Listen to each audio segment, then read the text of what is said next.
नमस्कार दोस्तों, स्वागत है आपका हमारे इस चैनल धूप धुनुची आरती में। दोस्तों, आज मैं आपको जो है जन्माष्टमी पर आप किस तरीके से शर्करा धूप ठाकुर जी को करेंगे उसके बारे में बताने वाला हूँ। उसके पहले एक सवाल आया है, उसका मैं थोड़ा जो है ना जवाब दे देता हूँ। वो सवाल ये है, क्या धूप आरती और जो धूप आराधनाएं है क्या वो सेम है? इस बारे में जो है हमारे एक भाई ने हमसे पूछा है। तो हाँ, सेम ही है। आप धूप आराधनाएं को जो है ना, जैसे धूप आराधनाएं अरात्रिकम कहा जाता है या फिर धूप आराधनाएं अरात्रिक कहा जाता है, तो आराधनाएं शब्द का अर्थ ही जो है वो असल में आरती होता है। धूप आराधनाएं अर्थात धूप से जो है आरती करना, और धूप आरती भी जो है वो हम लोग तो जैसे कि चलित भाषा में कहते हैं कि धूप से आरती करना मतलब धूप आरती। तो धूप आराधनाएं जो है वो द्रविड़ शब्द है। आराधनाएं एक द्रविड़ शब्द है। आराधनाएं का अर्थ भी जो है वो अरात्रिक यानी कि आरती होती है। संस्कृत में अरात्रिक कहा जाता है, द्रविड़ भाषा में आराधनाएं कहा जाता है, और साधारण जो कि हिंदी बांग्ला भाषा में उसे आरती या फिर हमारी तरफ जैसे आरुति इस तरह से कहा जाता है। तो धूप आराधनाएं और धूप आरती जो है वो सेम ही है, बस आराधनाएं जो है उसमें थोड़ा विस्तृत होता है कि वहाँ पर दो धुनुची के माध्यम से जो है आराधनाएं किए जाते हैं। धूप आरती जो है वो एक संक्षिप्त पद्धति है। उसमें जो है एक ही मतलब धुनुची धूप दीप से आरती होती है, और आराधनाएं में जो है वहाँ पर दोनों धुनुची और एक घी के दीपक से जो है वो आरती किए जाते हैं। और आरती में हमेशा जो है ना, धूप आरती हो या धूप आराधनाएं, ये मैं फिर से आप लोगों को एक बार याद दिला देता हूँ कि चाहे दीप आराधना हो चाहे धूप आराधना हो, आपको दीप आराधना में एक धूप से कम आरती करना होगा। अगर आप धूप आराधना कर रहे हैं तो आपको जो है दोनों धुनुची से आरती के बाद जो है 7 बत्ती के हो, 5 बत्ती के पंचदीपक से हो, आपको आरती करना ही होगा, नहीं तो आपका धूप आराधना का या फिर धूप आरती का कोई मतलब नहीं रहता है। तो ये बात जो है ना आप लोग ध्यान रखिएगा। और मूल रूप से जो है धूप आराधनाएं और धूप आरती एक ही है, एक थोड़ा विस्तृत रूप से होता, एक जो है वो संक्षिप्त रूप है। अंतर बस इतना ही है, बाकी अगर देखा जाए तो दोनों एक ही है। तो आज के विषय पर आते हैं दोस्तों। आज का विषय हमारा ये है कि ठाकुर जी को हम जो है शर्करा धूप जो है वो हम किस तरीके से करें।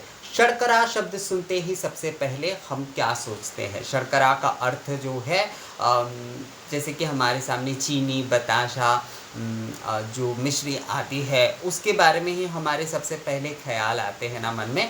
तो ये विषय भी वही है, मतलब ठाकुर जी को जो है हम जन्माष्टमी के दिन मिश्री के माध्यम से यानी कि शर्करा के माध्यम से हम धूप करेंगे। जैसे ठाकुर जी को मक्खन मिश्री बहुत प्रिय है ना, तो उसी तरीके से हम धूप में भी जो है हम घृत के साथ, मिश्री के साथ जो है ठाकुर जी को धूप करेंगे। तो इसमें जो है राल गुग्गुल तो कॉमन हिसाब से आ ही जाएगा, तो ये राल गुग्गुल तो इसमें आएगा ही दोस्तों, मतलब राल गुग्गुल जो है वो कॉमन है।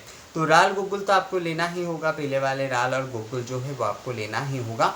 उसके साथ आपको क्या लेना होगा? उसके साथ जो है आपको घृत, मधु, नारियल के जो है जो छोटे टुकड़े होते हैं ना, सूखे हुए नारियल के जो छोटे टुकड़े हैं वो आपको लेना है, और जो है केसर लेना है, और जो है आपको शर्करा यानी कि मिश्री लेना है। ये 5 चीज़ जो है वो आपको लेना है, यानी कि राल गुग्गुल, जो पीले राल है, और गुग्गुल जो है वो आपको लेना ही है।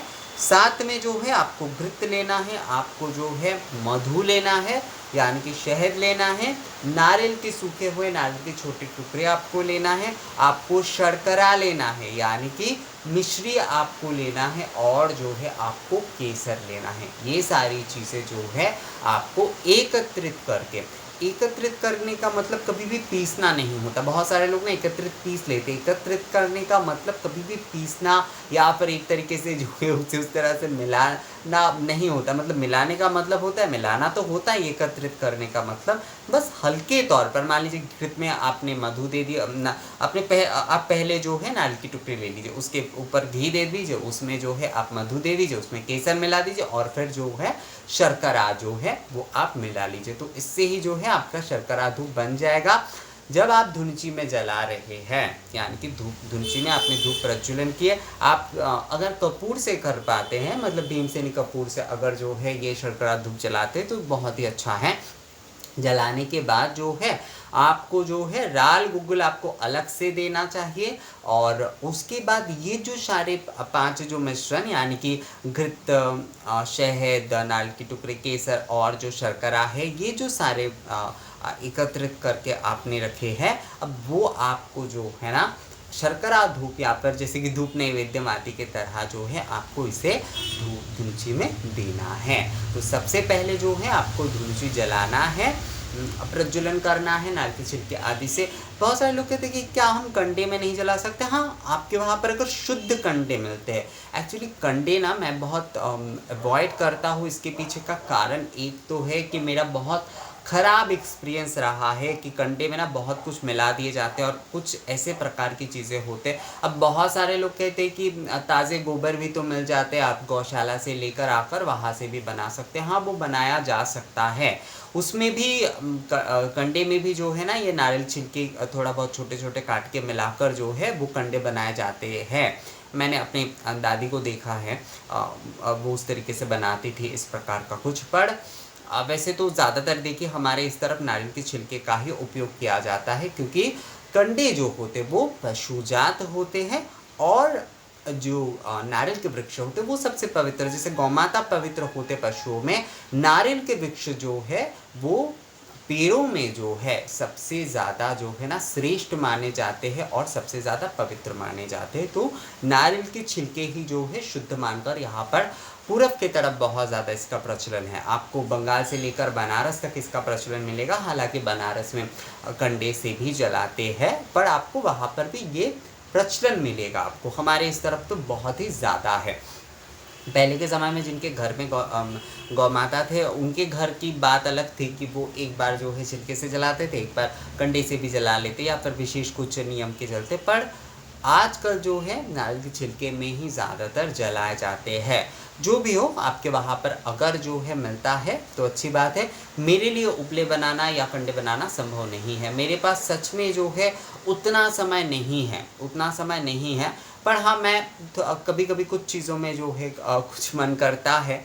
पर सच कहूँ तो मेरे पास उतना समय भी नहीं है कि मैं कंडे आदि बनाऊँ, या पर क्योंकि छिलके आदि भी जो है वो व्यवस्थित करके रखने के लिए एक समय देना पड़ता है उसके साथ जो है। और रोज़ के छिलके देखिए, आप एक बार में व्यवस्था करके रखते हैं ना तो बहुत दिन वो चल जाता है। पर कंडे आदि का वो नहीं होता। कंडे आदि जो है बार बार उसे देना पड़ता है, सुखाना पड़ता है, कई प्रकार के। जैसे बरसात के मौसम में कंडे से जलाना काफ़ी मुश्किल होता है।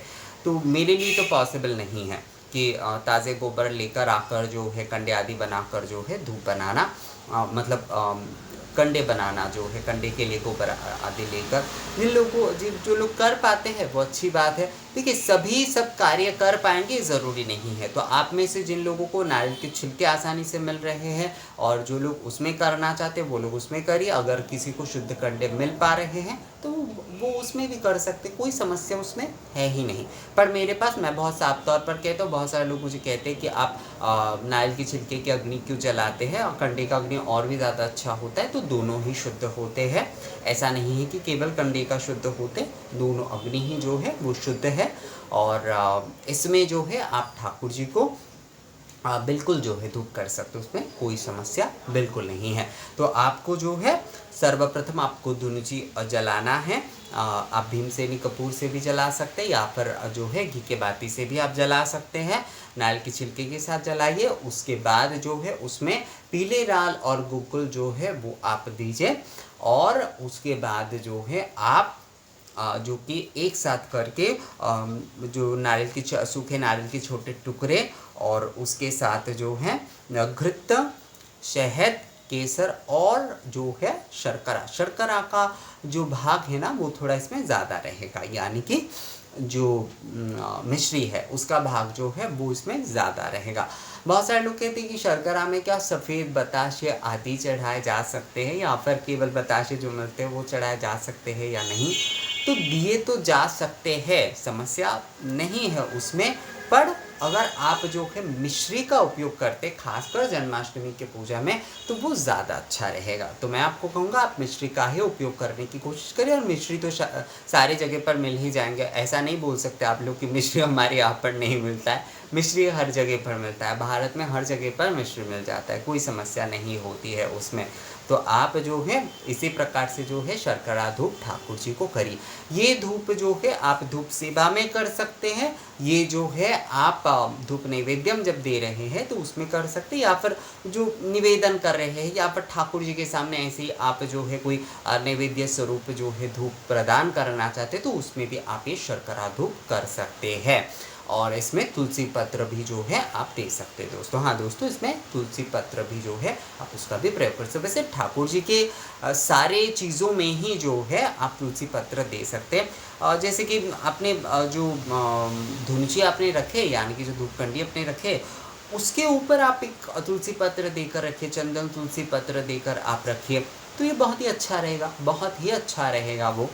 तो इस प्रकार से जो है आपको ठाकुर जी को शर्करा धूप करना है। तो सबसे पहले आपको राल गुग्गुल देना है धुनुची में धूप प्रज्वलन करके जो है, उसके बाद जो है आपको नारियल के छोटे टुकड़े जो है इसे एक साथ पीसने, यहाँ पर इस प्रकार से कुछ मत करिएगा। बहुत सारे लोग ना नारियल के पाउडर आदि बना लेते, नहीं, बिल्कुल नहीं, नारियल के कोई पाउडर आदि नहीं बनेगा, नारियल आदि के मिश्री आदि के कोई पाउडर नहीं बनेगा। बहुत सारे लोग सोचते हैं कि हम हर बार जो है वो देंगे तो उसमें शायद मिश्री के भाग या फिर नारियल आदि के भाग नहीं आएगा तो हम लोग उसे पीस लेते, बिल्कुल नहीं, वो गलत है, वो बिल्कुल गलत है। आपको जो है ना वो साबुत तौर पर ही चढ़ाने चाहिए, छोटे छोटे आप टुकड़े कर लीजिए नारियल की, पर जो है उसे पीसिए मत, उसे पीसना मत, उसे बस जो है एक साथ मिला लीजिए, बस एक साथ मिला लीजिए। उसे जो है एक साथ मिलाकर बहुत सारे लोग पीसते हैं या फिर अलग अलग पीस कर, ऐसा नहीं करना चाहिए। पीसने की जो भी सारी चीज़ें होते, जो चूर्ण होते वो अलग होते, जैसे राल गुग्गुल आदि ये चूर्ण के माध्यम से मिलाया जाता है, वो भी एकदम बारीक चूर्ण नहीं किया जाता है। तो उसमें भी जो है आपको नारियल की जो छोटे टुकड़े हैं वो, उसके साथ साथ शहद, घृत, गौघृत जो है वो आपको लेना है, उसके साथ केसर और शर्करा जो है वो आपको ठाकुर जी को शर्करा धूप में देना है। और मैं फिर से आपको एक बार कहता हूँ, आप चाहे तो गोबर के कंडे अगर आप लोगों को मिल जाता है अच्छे वाले तो आप उसमें कर सकते हैं, वरना आसानी से जैसे कि नारियल के छिलके आदि मिल जाते हैं तो उसमें भी आप करिए, उसमें कोई समस्या नहीं है। दोनों अग्नि ही शुद्ध है, नारियल भी शुद्ध है, गौ माता भी जो है वो सबसे शुद्ध और पवित्र, दोनों ही एक, जैसे मैंने बताया ना कि एक पशु जात है एक वृक्ष जात, तो दोनों के अग्नि ही बहुत शुद्ध है दोस्तों। तो दोस्तों मुझे लगता है आप लोगों को शर्करा धूप के बारे में समझ में आ गया है। अगर इसे लेकर आप लोगों का और कोई सवाल आदि है तो आप मुझे कमेंट्स करके या मेल करके पूछ सकते हैं। तो मिलेंगे आपसे अगले वीडियो में नए किसी जानकारी के साथ, तब तक के लिए नमस्कार।